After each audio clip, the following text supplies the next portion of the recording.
Jesus was born in Bethlehem in Judea. During the time of King Herod, Magi from the east came to Jerusalem and asked, "Where is the one who has been born King of the Jews? We saw his star in the east and have come to worship him." When King Herod heard this, he was disturbed, and all Jerusalem with him. When he had called together all the people's chief priests and teachers of the law, he asked them where the Christ was to be born.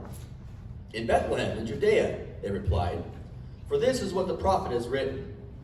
But you, Bethlehem, and the land of Judah, are by no means least among the rulers of Judah, for out of you will come a ruler who will be the shepherd of my people Israel."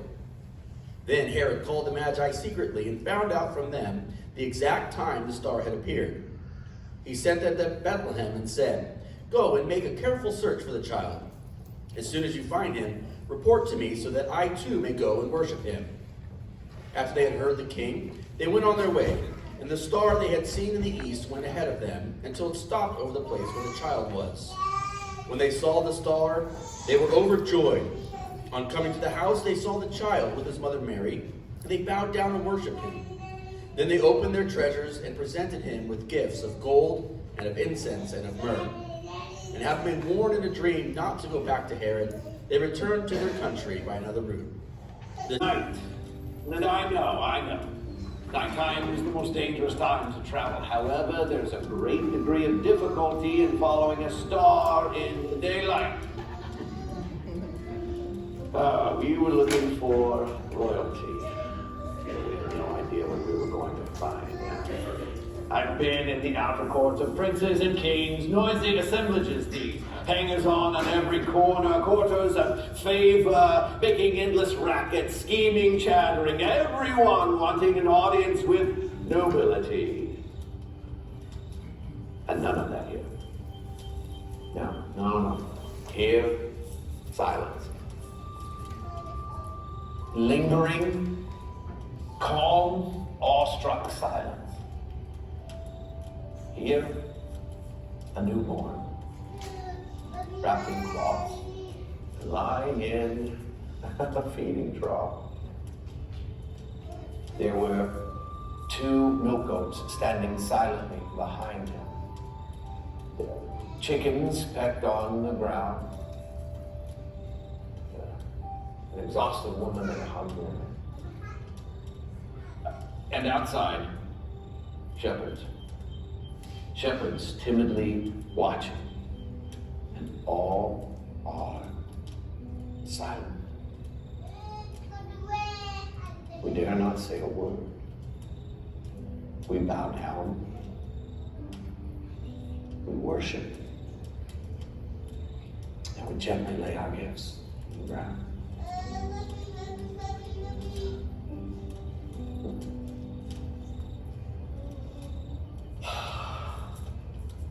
I've spent the bulk of my days searching for the truth of it all, trying to make sense of this life. But that search, it was different. That time, while we were searching, we were also being led, not merely by a star, but by the hand of Almighty God. He led us. He led us to the one in whom all truth rests. He led us to a child, a baby, a king.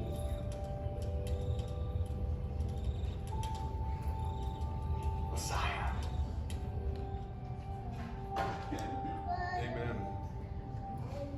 Okay, I don't know how many of you are old enough to remember Paul Harvey. Great light shines best in great darkness.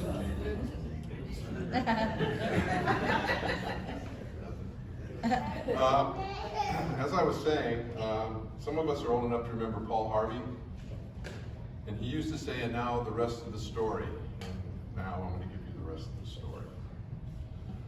The wise men traveled to Bethlehem from eastern lands, somewhere on the other side of the Arabian desert. They did not merely wander or let the winds blow them in haphazard direction without intent. They came on purpose and with purses that were filled with gifts fit for royalty. They came to see, honor, and anoint as true royalty, one that had been prophesied from long ago. It goes back to Daniel, when he became the head of the Magi. The ones known as Magi came to honor Majesty, His Majesty, the newborn King. Matthew's Gospel records the story of the wise men who followed the star that led to the Christ child born in Bethlehem. Now after Jesus was born in Bethlehem of Judea in the days of Herod the king, behold, wise men from the east came to Jerusalem, notice not Bethlehem, saying, where he is who has been born King of the Jews. For we saw his star when it rose and have come to worship him. When Herod the king heard this, he was troubled, and all Jerusalem with him. Now these Magi were well known throughout the Middle East, and they didn't travel by themselves. They probably had a small army, literally, for protection as they traveled throughout the Middle East, visiting various ordinations and births. So I can imagine Herod was a little bit worried when an army shows up. When Herod the king heard this, he was troubled, and all Jerusalem with him. And assembling all the chief priests and scribes of the people, he inquired of them where the Christ was to be born. They told him, in Bethlehem of Judea, for so it is written by the prophet, and you, O Bethlehem, in the land of Judah, are by no means least among the rulers of Judah. For from you shall come a ruler, who will shepherd my people Israel. Then Herod summoned the wise men secretly and ascertained from them what time the star had appeared. And they sent them to Bethlehem, saying, go and search diligently for the child, and when you have found him, bring me word, that I too may come and worship him. After listening to the king, they went on their way. And behold, the star that they had seen when it rose went before them until it came to rest over the place where the child was. When they saw the star, they greatly rejoiced. And going to the house, they saw the child with Mary, his mother, and they fell down and worshipped him. Then opening their treasures, they offered him gifts of gold, frankincense, and myrrh. And being warned in a dream not to return to Herod, they departed to their own country by another way. The newborn baby is referred to as Christ in the 4 verses by Matthew. He also begins his gospel with the same term in the first verse of chapter 1, the book of the genealogy of Jesus Christ. Luke's gospel also includes the birth narrative of Jesus and quotes the announcement of the angels to the shepherds concerning their arrival with the same word. For unto you is born this day in the city of David a Savior, who is Christ the Lord. Tracing the ancient origins of the word can lead a person to interesting backgrounds. The English word for Christ, that was branched from the Latin word Christus, that was branched from the Greek translation of Christos, dives even deeper into the soil of history. The word Christ eventually is traced back to a beginning root that means used as an ointment or salve, or rubbed on, and often has a connection to the coronation and setting apart of a new king. Another term tied to the meaning of Christ is anointed.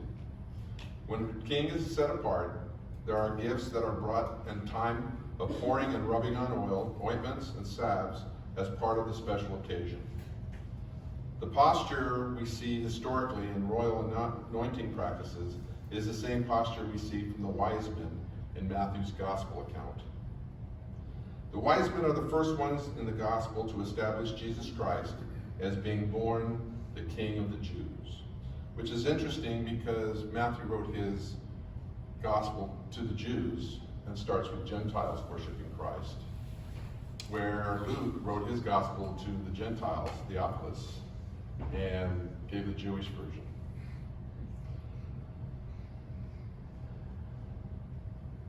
Not only did they travel to see him for weeks, probably months, and possibly over a year, but also they came with gifts fit for a king. And as N.T. Wright says, The gifts that the Magi brought were the sort of things that people in the ancient world would think of as appropriate presents to bring to kings or even gods. Gold, frankincense, myrrh.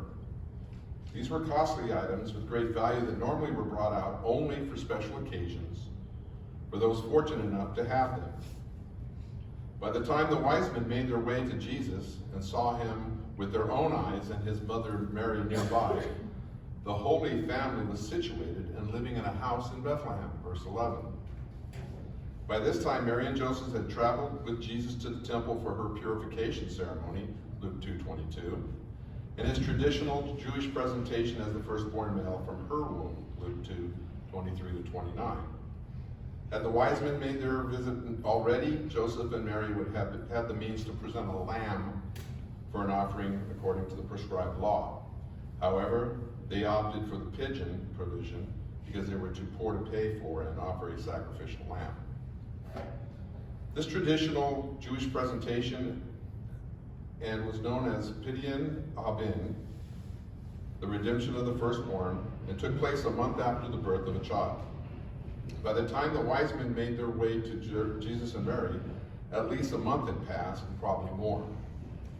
While it sometimes takes babies a while to get their sleeping routine situated, after some time had passed, babies oftentimes learn to sleep through more and more of the night. Squealing nights eventually turn into silent nights. Perhaps enough time had passed when the wise men located Jesus and his family that he was sleeping through the night in a normal way. The star was an indication that lit the path for the wise men to the actual address of the new king. It may have been a silent night. It certainly was a holy moment for those men when they viewed the one they had heard about and traveled to see for so many miles. In the presence of Christ, it is not unreasonable that all was calm and all was bright. Before them was the Virgin Mother and child. The holy infant was tender and mild, and it was good for him to sleep in the silence of Bethlehem night while he could. Soon the fake king of the Jews, Herod, would send his soldiers on an errand that would break up that silent night into screams of horror. When Herod summoned the wise men upon their arrival into Jerusalem, while they were still seeking the true and newborn king of the Jews, Herod wanted to know from these men what time the star had appeared. The reason Herod wanted to know the time was to understand how long this threat to his assumed throne had been breathing near his palace over in Bethlehem, near a mere 5 miles away. Herod frantically found out from his advisors where the new Christ king had been born according to the prophecies that he was informed of according to verse 6. And you, O Bethlehem, in the land of Judah, are by no means least among the rulers of Judah, for you shall come a ruler who will shepherd my people Israel. The Magi told Herod what he needed to know. They had seen the star in their lands at such a time that with quick math indicated the newborn king could be no more than 2 years old. After the wise men did not go back to relay the information Herod asked them to give concerning Jesus' location, he sent his troops to eliminate all baby boys in Bethlehem, 2 years old and younger. Herod could not take a chance that a threat to his throne might survive and overthrow him one day. He took matters into his own hands and did what he had to do to try and ensure that his reign stayed king of the Jews. The silent night in Bethlehem soon would turn into a screaming nightmare. But Jesus would be spared as Joseph would be warned in a midnight dream to rise and take Jesus and Mary to Egypt to escape death. Amid our chaos, God still has a plan, even if we do not always know the fullness of his intent at the time. It's interesting that the place God leads the Holy Family is back to the place God leads his people out of during the Exodus, when death came knocking at doors of all who lived in that land. However, the presence of Christ was in Egypt back when the Exodus was about to take place, as God was unfolding a plan only he could concoct. Remember, the root word Christ stems back to a meaning of rubbed on, or used as an ointment or salve. When God was giving his servant Moses the plans to spare the Israelites and create a way of escape from the Egyptians who had enslaved them, he told them to kill a Passover lamb and spread the blood over the doors of their homes. In a very real sense, the blood of the Passover lamb would be rubbed on the door frames to assuage the death coming to their neighbors that night back in Egypt.